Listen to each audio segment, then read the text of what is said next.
Welcome back everyone. Today we are making a chantilly cake smoothie. But here's the twist. Although this recipe calls for the finest raspberries, it also uses pine berries and not strawberries because, well, the grocery store didn't actually have fresh strawberries in hand.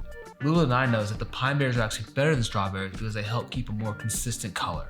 After washing your berries, it all started to come together. Give them a nice shake and a rinse and then pour them in your bowl.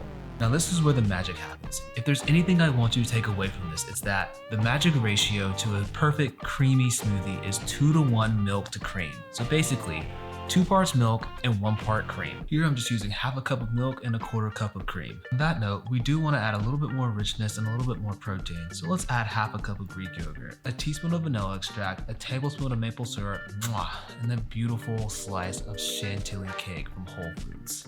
Yes, Whole Foods. Blend that sucker up for about, I don't know, a minute and a half, and then pour it in your favorite glass.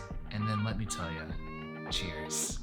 Take a sip and enjoy your perfect chantilly cake smoothie.